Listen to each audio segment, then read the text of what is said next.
নমস্কার, আমি শান্তনু পাত্র। তোমরা এখন দেখছো অ্যাম্বিশন স্টাডি। আমাদের আজকের আলোচনা গণিত প্রকাশ দশম শ্রেণী। এটা হচ্ছে অধ্যায় 5.1 অনুপাত ও সমানুপাত।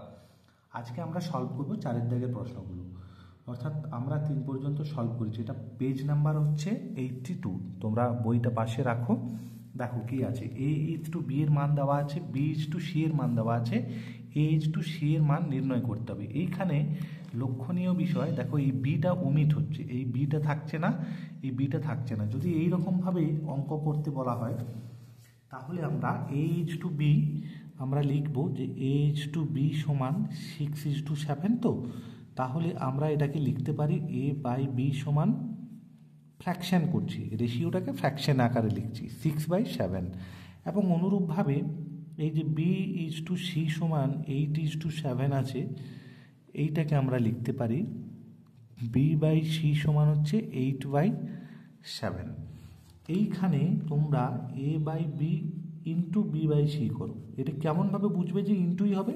এইখানে এই যে বিটাকে ওমিট করতে হচ্ছে, ওমিট করতে হলে এইভাবে তোমাকে করতে হবে। তাহলে এইটা ইন্টু এটা, তাহলে বি আর বি এ যদি কেটে যায় তাহলে এইখানে আমার থাকছে, কাটাকাটি কিছু হচ্ছে না।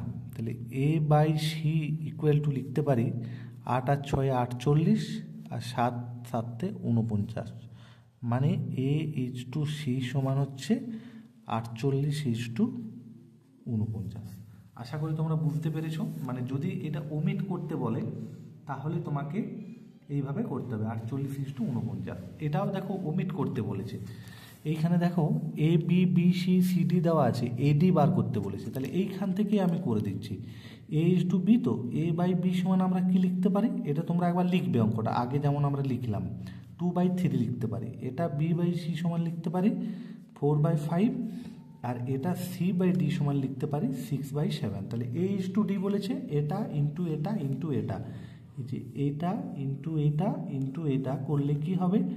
a/b into b/c into c/d সমান আমরা লিখতে পারি 2/3 ইন্টু 4/5 ইন্টু 6/7।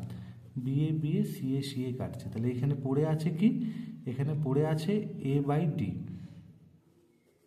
এইখানে কাটাকাটি হচ্ছে কিনা একবার দেখে নিই। কাটাকাটি হচ্ছে 3 2 6, এইখানে আর কাটছে না। 4 দুগুণে 8 দুগুণে 16/7 5 35, মানে a:2d সমান 16:35। এটা হচ্ছে আমার অ্যান্সার। আশা করি তোমাদেরকে বোঝাতে পেরেছি।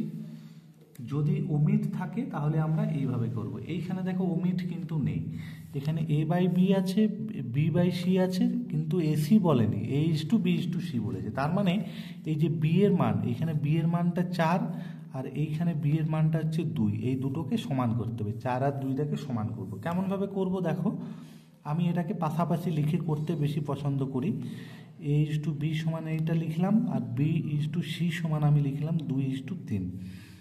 তাহলে এই যে এইখানে এই যে 4টা আর এই 2টা, এটা হচ্ছে বি এর মানটা। এই যে বি এর মানটা এখানে 4, বি এর মানটা এখানে 2, তাহলে এই 2টাকে 4 করতে হবে। তাহলে এইটাকে তুমি 1 দিয়ে গুণ করো আর এইটাকে তুমি 2 দিয়ে গুণ করো। এটাকে যদি তুমি 1 দিয়ে গুণ করো তাহলে সেম থাকছে 3:4, আর এইটাকে 2 দিয়ে গুণ করছি, মানে b:c সমান হচ্ছে 2 দুগুণে 4 আর 3 দুগুণে 6। তাহলে দেখো এই দুটো কিন্তু সেম হয়ে গেছে। তাহলে আমরা লিখতে পারি a:2b:c সমান a মানে 3, b মানে 4 আর c মানে হচ্ছে 6। এটা হচ্ছে আমাদের অ্যান্সার। পরের অঙ্কটাও কিন্তু এরকমই আছে।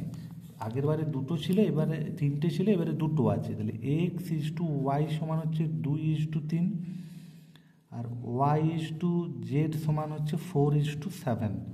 তাহলে এই যে y, এই দুটো y আর এখানে এই দুটো y, তাহলে এই দুটোকে সেম করব কেমনভাবে? 3 আর 4-এর লসাগু হচ্ছে 12, তাহলে এইটাকে 4 দিয়ে গুণ করলে 4 3 12, আর এটাকে 3 দিয়ে গুণ করলে 4 3 12। তাহলে এইখানে আমরা কি লিখতে পারি? এইখানে আমরা লিখতে পারি x:y সমান 4 দুগুণে 8 4 3 12, আর এইখানে y:z লিখতে পারি 4 3 12 আর 7 3 21। তাহলে এইখানে হবে x:y:z সমান হচ্ছে 8:12:21, 8:12:21। আশা করি তোমাদের বোঝাতে পেরেছি। 8:12:21 এটা হচ্ছে আমাদের অ্যান্সার। তাহলে যদি ওমিট থাকে তাহলে সেটার নিয়ম একরকম হবে, আর যদি 3টে দেওয়া থাকে তাহলে তার নিয়ম একরকম হবে। ধন্যবাদ ভিডিও দেখার জন্য। তোমাদের ভালো লেগে থাকলে অবশ্যই লাইক শেয়ার কমেন্ট করবে, নতুন কেউ থাকলে চ্যানেল সাবস্ক্রাইব করে নেবে।